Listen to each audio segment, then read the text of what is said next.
mau ngasih 200 T ke.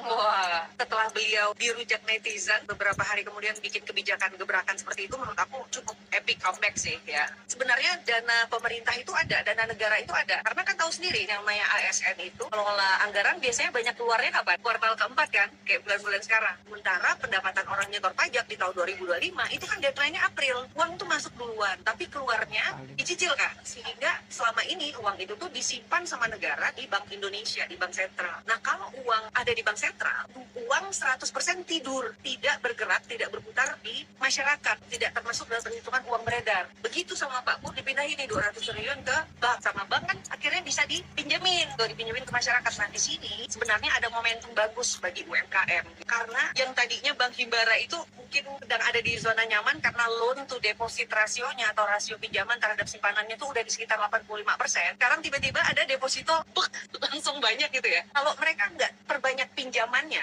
nanti loan to deposit rasionya kan turun. Nah, kalau bank itu salah satu kinerjanya indikator ini. Jadi kalau pinjaman terhadap depositnya tuh taruhlah di bawah 80%, maka bank itu dianggap nggak kerja.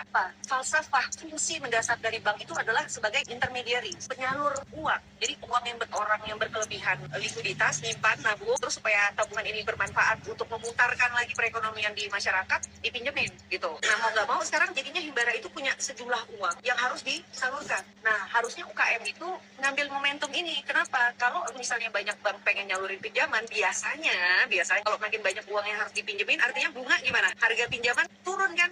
Kalau harga pinjaman turun, ya UMKM harus mengambil momentum ini. Nah, salah satunya yang bikin bank itu sulit menyalurkan pinjaman ke UMKM itu ada dua. Pertama, catatan keuangannya parah bener. Omset saya 30 juta, mana buktinya? Nggak ada. Karena transaksi cash terus. Kalau mereka udah transaksi digital, terima kris misalnya, terus belanja ke pemasok juga pakai transfer, kan nanti mutasi banknya ada tuh, data masuk sama data keluar. Sekarang udah makin banyak bank, kalau misalnya UKM itu punya data digital, bukti data digital itu dia berani ngasih pinjaman di atas 50 juta tanpa agunan, 50 sampai 100 juta tanpa agunan, tanpa minta sertifikat tanah gitu ya. Yang kedua, yang menjadi concernnya bank itu adalah status informal. Jadi belum terdaftar di mana-mana pun. Belum ada NIB, belum punya omsetnya udah agak di atas 500 juta, tapi belum ada CV atau PT.